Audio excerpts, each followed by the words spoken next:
monitoring the live, right? Like watching the comments and all that stuff. It's just like we're basically throwing up an AA meeting or a big book study for people to join and just like be a part of. And I'm thinking just one of the programming things a day here at Graceland that's just like live set. No one pays attention to it. And maybe that's like one that you find, Jose, that you could be present for, and you're just, so no one's grabbing the fucking live or looking at it, right? And no one's going through it. It's just set up for people in our community, online community, to have access to be a part of something that's recovery based. Okay? That's one idea.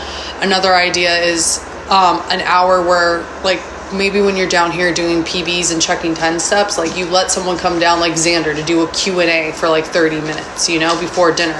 And it's like if they want to and they want to like engage and like talk to people in a healthy manner. When it comes to dinners, the live being up, but staff not just monitoring it and like going on battles or any of that. It, again, almost like the way it was during structure, and it's just up for people to see what we do at meetings. And I was like bouncing this off a few people, and there's one person who's like, well, I think it's counterproductive. And then there's the other person who was like, well, that's what got me in the house was your guys' live streaming your dinners and like Thursday night, you know. There's Amanda. That's how Amanda got into the house, was that she was constantly watching these things, and then she reached out, you know? So everyone's going to have a different opinion about it, but how do we respect our, obviously staff's boundaries with it and staff's health, and also Grace and the residents. Mm-hmm. So one solution I thought of was during dinner, if someone doesn't want something shared on a live, that they tell us, hey, I have something to talk about, I don't want it on the live. That's when we can go to the live and mute it, mm-hmm. and then let them share what they want to share about, mm-hmm. you know? And also, like, I think that there was like a few examples of like, just like not the best behavior with the live. Like if someone says, I don't want to be filmed, then don't continue filming them type thing. Yeah. Right? Like that was something, you know, we really need to respect everyone's boundaries with that. And not copy Pat, who does that. Okay. Like, you know, so I don't know. Those are just kind of some of my ideas. And then again, like, it's not a priority if you guys feel, it's like, I want you guys to feel like you have the authority and the discretion to decide when's a good time to have it and when's not a good time to have it, you know? Like, mm-hmm. if things are getting a little rowdy at dinner, you feel like people, or not even rowdy, but like people, you could tell people aren't contributing or whatever, and maybe the live just needs to be completely shut down, do that. Like, this is not the priority. What this is supposed to be is like some opportunity for the outside world to see what we do and try to gain something from it. Like, I feel like we didn't have a purpose of why is the live on? Like, what is our purpose for it? The purpose is for people to gain some recovery, insight on our house, and to reach out, to reach more people through it, and to attract people through our structure. Mm-hmm. That's the purpose. If it starts to not go down that purpose and then it's poorly affecting our residents, then it's poorly affecting our residents, and then we need to shut it down and readjust and take a break like we just did, which I think was really good and healthy. But I don't think that a lot of people are against it. I just think that it happened so fast that we had absolutely no structure with it, or no outline and no direction of like, what is this? You know, we lost that. We didn't know what the fuck we were doing. Mm-hmm. I wasn't really around. Pat obviously was gone. And then there was like unhealthy dynamics with it. So I don't know. And I'm open to your guys' concerns and shares about it before we address it to the house. It won't be going live up to the house because I want us to have dinner, not on live, talking about it, right? Mm-hmm. But I just thought, since we do have so many like subscribers and people who kind of want to know, like, they should understand like why we weren't on live, mm-hmm. and hear like our concerns and what we need to work on as a team if we're going to do this, and if they're okay with it up there. My first question is, why are they privy to any of that information if we're the ones making the decision on if we're doing live or not? Who? Like, why is this current conversation live? Why is this because they know that we haven't been going live and it's been on a break. So they'll know by this live, like if the like we could obviously make a video about it, but I just thought that we could address us going live with them as staff, and then after That's the part that's concerning. Why do they matter for us making a decision? Like, they don't. I'm not saying. I'm not saying they matter. Address it with them.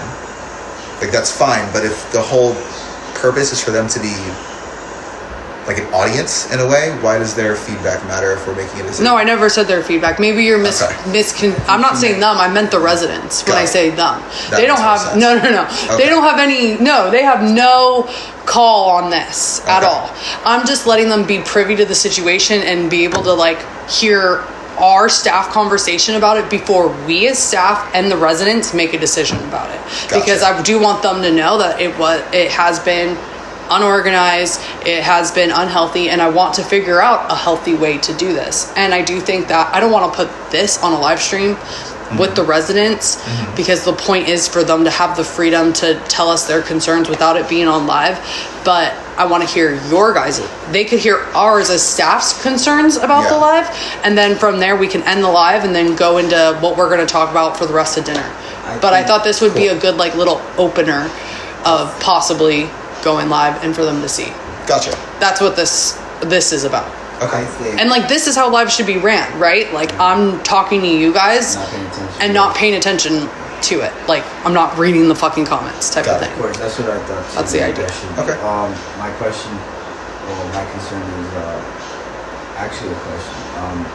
We need to have a proper schedule, or at least like get something presented to us that's like, hey, this is what we thought, and then us as staff, we go over and see if it's going to benefit us, because I just think first hearing what the residents say about this whole situation would be great, and seeing how we can invite into the structure and exactly what time, because I don't want them to get easy distracted by what's going on the internet. 100%. And I don't want them to, be scared of what's going on there, because there's evil people on there.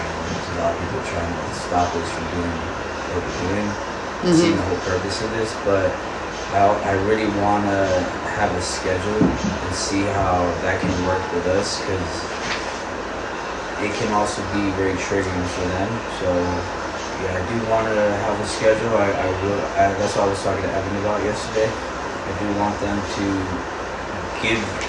also give their opinion on it again, but also let us know if we can change things around when we present them their schedule. Yeah, I think that there needs to be like a flow and flexibility with it. Yeah. Like, if I think Thursday meetings shouldn't be. No, I thought of that. No, there's like those meetings are like sacred. That's a safe space, and it won't be on Thursdays. Absolutely not. Is there a way we can guarantee that boundary is kept and upheld? Because we said a lot of absolutely nots last time with the live that were crossed. Was that before Pat went in? That was like with the entire inception of the live, from the schedule to staff won't be distracted, to certain people won't be on live, to certain events won't be on live, to live will only be from this time to like. Yeah. I also want the meeting team. I think that now there has to be a schedule that we abide by, and and it also doesn't need to happen. That's what I mean by flexibility. If you guys feel like, the live's not beneficial, maybe the house needs to tighten up or bond closer together, let's not have the live on when we're doing like a big book study or gratitude list, whatever one meeting that or peer support meeting that's up there, whatever one that you choose for that day. If you feel like it's not going to be beneficial, maybe the house needs to connect a little bit more, then don't do it. There is no like you have to do this. Because that's most of where my concern is. Like, once we're not able to do our jobs effectively and the house's structure isn't doing what it needs to be doing effectively, and residents aren't able to share or get honest or anything, that's when I see the live as way more of a hindrance than a help, because it's taking away from the entire purpose of the house. Yeah. And with Nick, he acts completely different. He's not the only one. He's not the only one. But that's like to an extreme. And it was even with other people too. So that's like, just because it's there and they're aware it's happening, they're not gonna be their authentic self, and also, yeah, I mean, like just gonna have a conversation. But well, I told you I was doing this before I started it. We didn't talk about it before that went on. Okay. Well, do you guys want me to take it off? It's too late now. Well, yeah, we're gonna wrap it up anyways right now, and then get to like the nitty gritty of everything. But I do think like Nick is a good example of someone that needs to have a healthy relationship with it, because no matter what, he's going to use social media. Yeah. Like, we're not going to be. That doesn't mean we dangle it in front of him. Yeah. No, I'm not saying that we're dangling it in front of it. Then he shouldn't do the Q&As. You know what I mean? And you know what? If we want, then why don't we mute him at dinner? Just say, hey Nick, like you are still on like a social media fast, just so you know, like we're muting every time you talk. That's like inviting an alcoholic to a bar and saying, by the way, you can't have any. Yeah, that will be interesting. I think we just need to figure out a little bit more of how this is going to look like, and actually like talk about it as, and see what we can come up as a team to make both sides work, the media team and this work. I think it'd be healthy for us to sit down with all the residents and talk to them individually, like, hey, how do you really feel about this, and then, instead of just getting the feedback all at once. Oh, you don't think it's going to be helpful all at once? I think the loud voices will always be loud. Yes. Well, then we should just do one by one up there. We can talk to them about it, and I want to actually know how they really feel about the situation, because they can all agree, but some do like it, some don't like it. So I would rather have them tell me separately or tell us separately, just to see where they're at, and then we could come together as a team. Ooh, what if we have them write it on a piece of paper? Well, that's weird. Yeah, let's just talk. Oh, we can do both. We can address what you're saying is that you think that maybe if there's a strong voice up there who's like, I fuck with it, maybe the person who doesn't like it but doesn't have a strong voice might just be like, sure, run it. Yeah, the other way around. That part too. It could be. I think our priority here is now. Our priority has been here is the residents, and I think that we should continue to hold that. Yeah. And no matter what the situation is, like, the lives are convenient sometimes, but I think we should take good precaution this time around. And I think it's also important to keep in mind, because I agree with you. Like, obviously, residents always first. But when we're hearing about people who talk about coming in to Graceland because of social media, they're not always talking about the live. Sometimes they're just talking about the videos and posted content. Of course, I know that. I just think the person, Amanda, was a great example of someone who got something, because she was like, my perception was like, I started watching every dinner. Like, I don't know what it was. I just like, I watched every dinner. I was watching those Thursday nights, and that's how she got in the house, was through a live, you know? So it's like once in a while that couldn't happen. It's like, and obviously it's got to be content, and it's not just the live too. And like producing better content and quality content. But that's the problem. The live is producing content, which naturally, as something to attract people, is drawn by drama and drawn by like chaos and shit like that. Like, the whole point of producing content is to attract eyeballs. The whole point of it here isn't to attract eyeballs. It's to promote growth and to promote recovery, which doesn't always attract. But this content isn't supposed to do that. That's what I want to do with the live.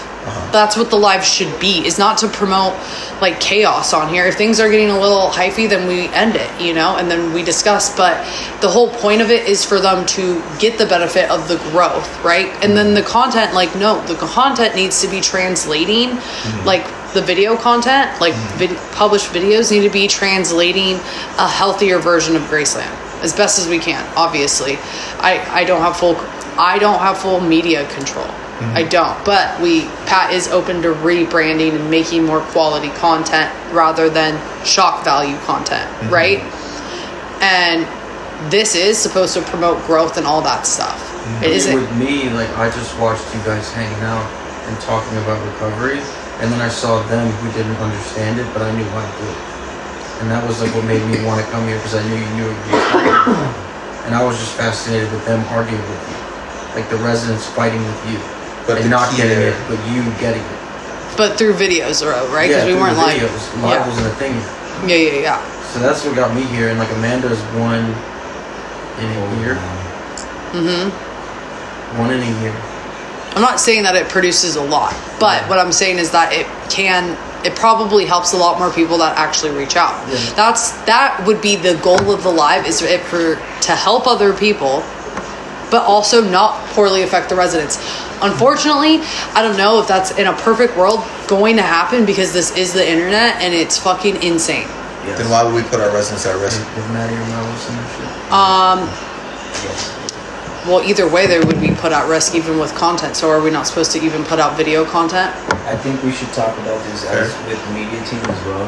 Sit down with them. I think that would be a better. Well, I don't think it conversation. matters with them. That's the point I'm trying to make that's it. what- Like with the that's what live, Evan was telling me too. with the live, it doesn't matter what they think. What matters is how you guys are affected and how you guys feel, and none. Is there a way to do live in some sense without resident involvement?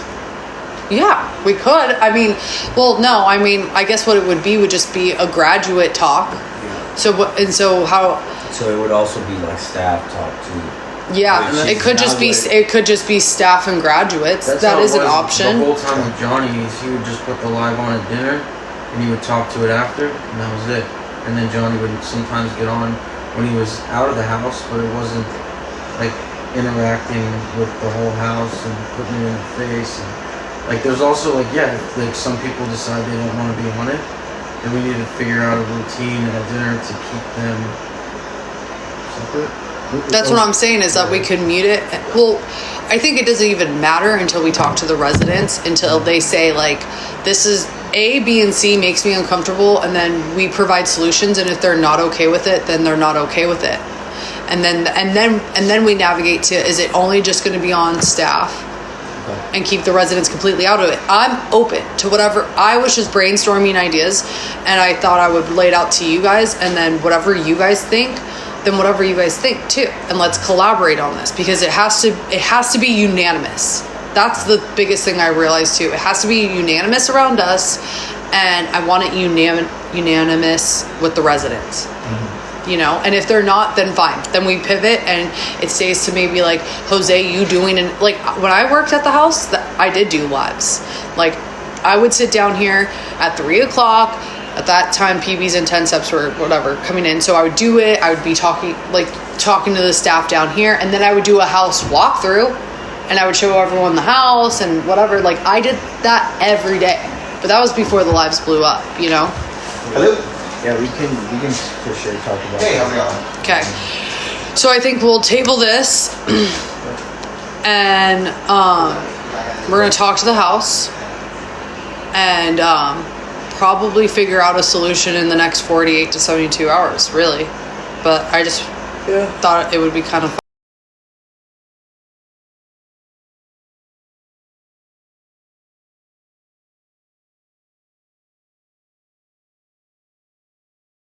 Tony.